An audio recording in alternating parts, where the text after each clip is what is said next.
after the base closed down, it took about 2 years before the guys of Cool Funk came around, and then they opened up their, because the base matinee was closed now. Then these guys opened up the matinee again for like a new generation of hip hoppers, you see. And also by then now, we were already in the new South Africa. You know, it was post 94. Also, if you look at it, by then already POC and Black Noise, the albums were already out, you know. And now we had this new wave of rappers, and B-Boy kind of took a dive, you know.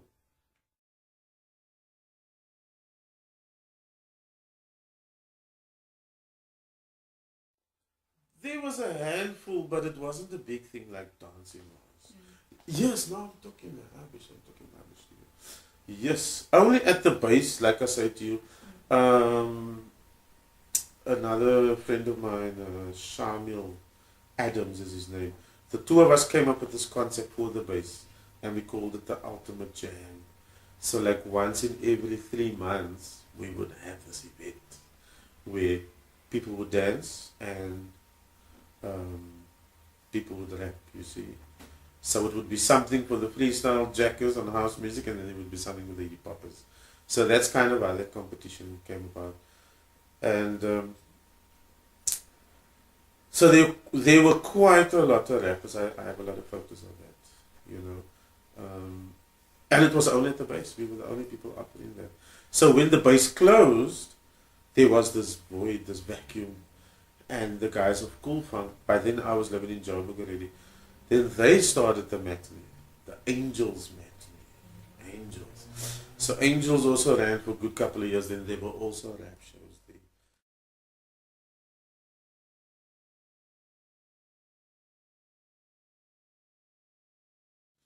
there. I'm not sure if it could be from 97, 98, maybe, you know.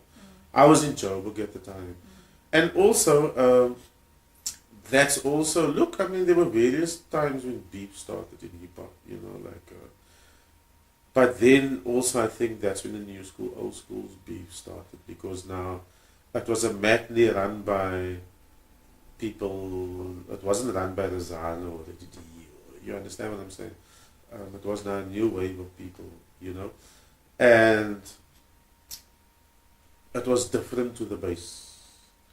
Because the base, there was no alcohol whatsoever. Angels, there was alcohol, but then there was also a smoking section. So that was also a big draw card. And you know what I'm saying, smoking section. So that was a big draw card. And also by then, you see, strange but true, if I have to say this, when gangster rap sort of became popular, that's when the base closed, you know. So when they opened their matinee, gangster rap was the in thing. Dr. Dre, Snoop, Warren G, all of that, Nate Dogg. So the guys of Cool Funk, even in, so then if you think about it, Cool Funk, they were big into the G-Funk era. When I visited Adil's place in Blue Downs on that side, I just saw all these G-Funk albums that I wasn't even buying that stuff anymore. You know, like, I mean, I wasn't into that music now because I come from Public Enemy and all this earlier stuff, and yes, I played Snoop and Dr. Dre, but I mean, it was just getting a bit too much, man, all this gangster rap, you know. But like I say, I was living in Joburg. By the time I came back to Cape Town in 2000, I joined them. I was playing their Angels once or twice. But I'll tell you what happened. It was the Ghetto 3000 parties that came about, where you actually had hip hop at night now. I don't know if you understand what I'm saying. It was like, it wasn't matinees anymore now. It was like a nightclub type of thing, you know. So Denver Turner and Adam Lieber, they started those parties. Even Andre Big Dre, he was also involved in that. Because then we had hip hop at night now, but then it changed a bit. Where? It would be held in town, you know, like smaller venues like it started, I think, at Take 4 Bistro, which is where Longclaw Studios is, ETV, up there, that side. And all little underground places now, you know. That's where hip hop went. It wasn't in the mainstream clubs, you know. And so Denver was doing all these underground parties, and then Cool Funk them were doing the matinee, you know, for the kids that didn't come out at night. And Cool Funk then became very popular, and they started bringing in the more commercial side of hip hop, if I have to put it, you know, like Reds and Ideal. They were now DJing in chic clubs, so they would like have a hip hop night, but then they would be playing popular hip hop, you know, that's now on the radio, whereas the other parties were all like underground stuff, the rockers, record stuff. It was all like still underground hip hop, the true hip hop on one side. So Cool Funk them were very entrepreneurial, you know what I mean? People were not into hip hop, Lil Kim and you know that sort of stuff, the Brat, and you know that now mainstream people. Because after the G-Funk Chronic album, 93, 94, this is when rap music entered the nightclubs. When normal commercial DJs that were only playing dance music or house music or R&B, they would now play hip hop. Because ain't nothing but a G thing, Snoop Doggy Dogg, what's my name, whatever. That now became something in the clubs. Hey, like hip hop, hooray. You know, like, we were like, oh my gosh. Somebody would say to me, hey, that club's playing a hip hop set. I'm like, ooh. You know, because it was only us, and people would only come to us for hip hop. And then I went to these clubs and I was like, oh my gosh, they're playing hip hop array, and we were amazed. Like Insane in the Membrane would go down, you know, and we were like, wow, shit, we've been playing Cypress since their first album. Now you guys are playing 3 albums, you know. Insane in the Membrane took Cypress into the nightclubs, you know. And then all DJs were now playing the G-Funk, and do you understand? So Cool Funk them now being like real hip hoppers from the hip hop community. They were now the authority on the nightclub scene. So they were doing well with rap in clubs and attracting people, whereas there was still the underground element happening, you know. So yeah, I mean, by 2000, shoo, the music was out there.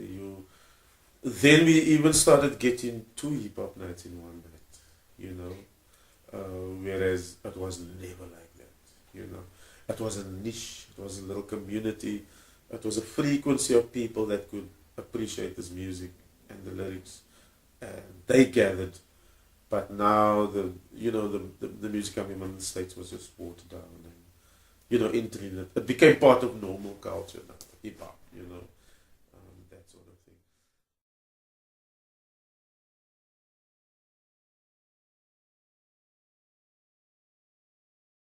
Well, open mic started very much, I think, around Cool Funk's time, I think, like late 90s.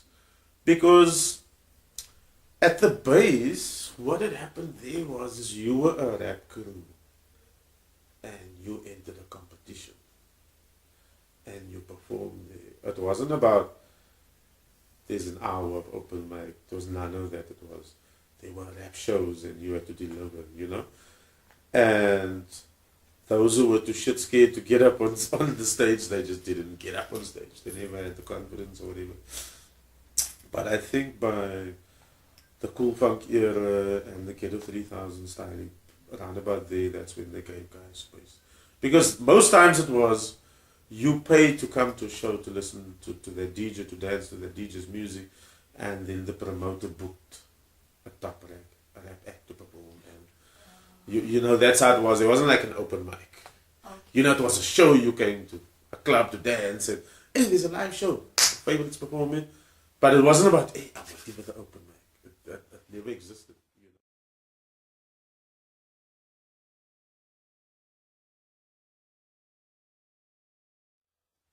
know. They were rapping outside, you know. They were standing in the cypher outside. It wasn't, you know, it had to be introduced slowly but surely, you know. Yeah, it's guys have to hone their skills before they step up on stage.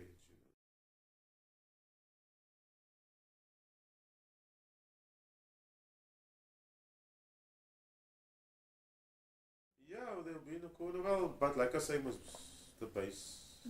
Yeah, that was the time of nobody really knew you were a rapper until they saw you on stage type thing. Oh shit, he could rap. And by that time, the guys maybe only knew 2 songs or 3 songs each, you know. I mean, not like today, they know whole books of lyrics, you know.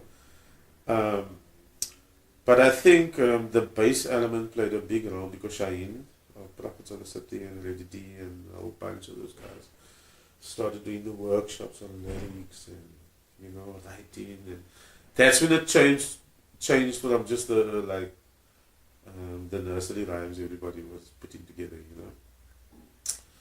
But yeah, then it's from 2000, then it became another monster now, you know. There were more rap crews, you know. And also the change, you know, like the early hip hoppers were all break dancers.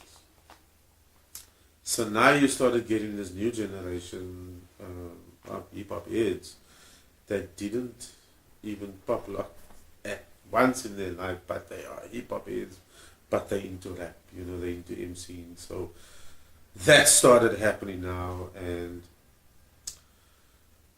the difference with hip hop back then and where this started is the energy level. You see, like the b-boys were always about the circle of fire, and you know, the energy, bringing energy, and the music. And because I tell you, if I could just tell you, teasers and the bass was not about head popping, wasn't about. It wasn't about head popping. It was about your whole body getting involved. Your whole body is an instrument. And also, like I said, you go to a famous nightclub and you're hearing all the fancy music, you know, that everybody's playing, or it's perhaps on the radio. And here you come to our jaw, you're hearing this hard underground music. Because what happened at Teasers, like the whole setting and the bass, it allowed us as DJs to play experimental records. So really, in essence, the harder the record was, we were going to go play that. Do you understand? And the people on the floor freaked out with this music. And how do I put it? If you know what a 6-to-6 bash is, like a Kwaito Joel with Afro houses getting down, and you watch the crowd go, that was Teasers in the bass. Like in the 80s. It was mad. Let me tell you how it was. Like, I'm working at the door, and people come in and pay, and hey, Rozzano, top us tour when you starting, you know, like, hey, Rozzano, when you starting. Bro, when people see me leave that door to go, because the DJ box now, I had to walk up the stairs and get to the club now, and then you still needed to walk up, because that way with Platinum's stages, the DJ box was in the air, and you look down on the people. When I arrive in that box, then you see those hungry heads. Because it wasn't about rap now, it was about you're going to hear your music now. They weren't rapping, they were just hearing their music. So I think really that novelty and that excitement of, here it comes, you know? Or music that they had recorded? I mean now for that hip-hop set. Okay. That hip-hop set now became the set that the b-boys waited for, like the hip-hop heads now. And you will not believe, man, that energy, like, you know, and then we also came up like you know what a mosh pit is? A mosh pit. It's something that's, you know, darkish. We don't know the shit that's in the white community, you know, like when there's a rock and heavy metal concert, and then you see this mosh pit, the guys run around and they're kicking each other, and you know, it's just crazy, like at heavy metal concerts, you know, where the guy jumps off stage and madness. We started doing that. B-boys, Brainos, Colourdos, you know. this music, because remember there were some hip hop records like Run DMC with Aerosmith, Walk This Way, you know, like had the rock influence in it. Public Enemy, lots of screeching sounds, and what else was there? There were tunes, man, that had the rock elements on the guys. You know, it was apartheid, it was hectic. But what I'm saying to you is like I said, I also only understood this many years later. You know, like Oskido calls these compilations the church grooves because, like, going Saturday night, that's like church, you know. That comes from Frankie Knuckles. People used to say, when you went to the warehouse, you know, or Paradise Garage, wherever, it was like New Year's Eve every Saturday because it was so much energy. You know, like New Year's Eve was always the biggest party of the year. We had it every week. Every week. That club had the most energy. That matinee had the most energy than any club. All the clubs put together couldn't compete with what was going on there. Believe me, the place was packed full of youth. The dance floor was incredible. Everybody's doing their own thing. And like I said to you, when that hip hop session kicked in, man, the school on that floor just went mad. Like, you know, so it was incredible. So for me, coming back to 2000, it was like a different vibe now. You know, it was about rap. Rap kind of took over the whole focus. It wasn't the DJ that was bringing the fire. And, you know, the MC had to bring the fire.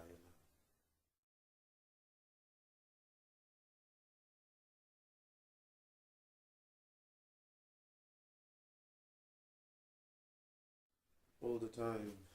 About what? The multiracial issues we had problems with. Because it was state of emergency. Teasers had to close its doors.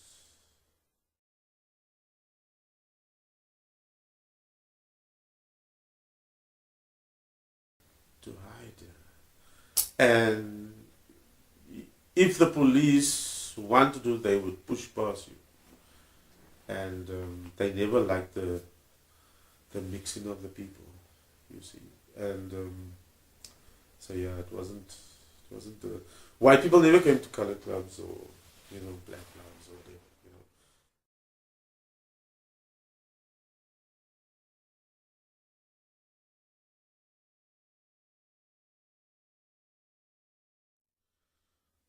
You know, somebody said to me the other day that